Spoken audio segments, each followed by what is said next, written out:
Okay, so we're going to do another projectile motion problem. In this particular problem, what we're going to do is we are going to have a building, let's say, with a window.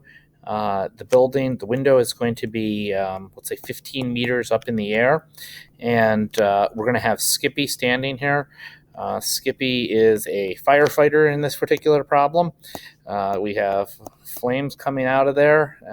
Just like any good firefighter, Skippy's got a big hat, and he's got um, his hose, which is going to have water coming out of it, and as it shoots up in the air, there's one of three possibilities that this water is going to take.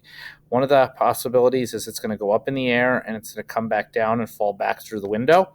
Another option is it's going to go up in the air and it's going to be continuing up in the air, and so it's going to go through the window on the way up. The first way was on the way down.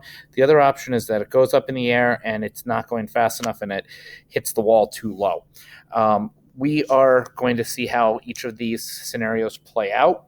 Let's assume for this problem that the water is coming out of the hose with an initial velocity of 20 meters a second at an angle of 60 degrees. And so solving this problem, we would set up our two-dimensional motion table here, our projectile table, which says that Vox is equal to, Ax is equal to, x is equal to, time is equal to, v initial y is equal, ay is equal, y is equal. And so we start filling stuff in. So in the one previous problem, we saw where the displacement was negative. The Skippy threw a ball up in the air to skip it down in the hole.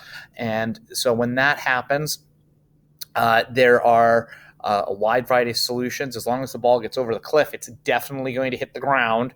But we do put in the negative value for y. In this case, we put in a positive value for y because it's going above Skippy. Acceleration is negative 9.8. It's very important that these have opposite signs, as you're going to see. The initial velocity, again, is 20 meters per second at 60 degrees, so we use 20 sine 60, 20 sine 60, and that gives us 17.3 meters a second in the y direction. The x direction is going to be 20 cosine 60, so that's just going to be 10. It's half. Ax is equal to 0. And as always, we can then solve for time, and we can figure out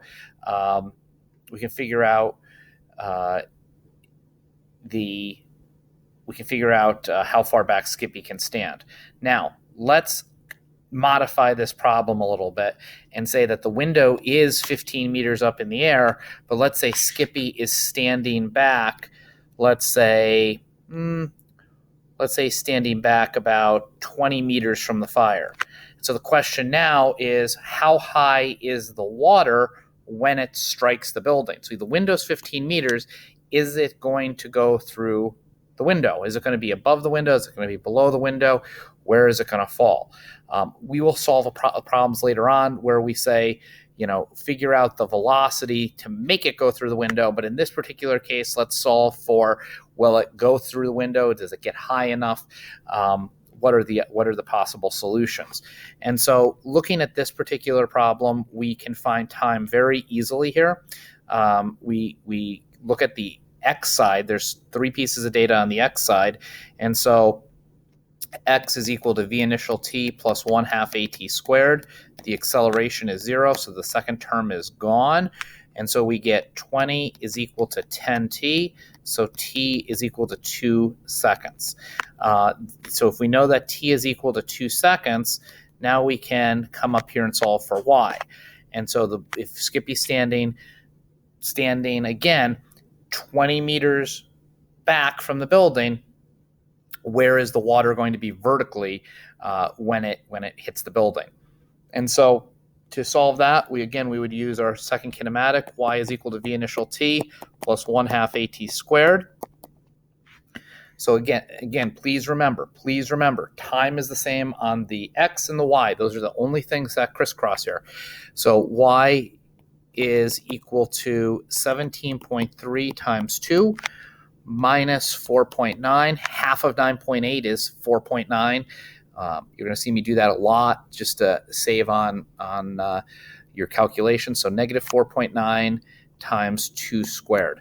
And so when we solve this, we get 17.3 times 2, which is 34.6, minus 4.9 times 4, and we get exactly 15 meters. And so it goes right through the window.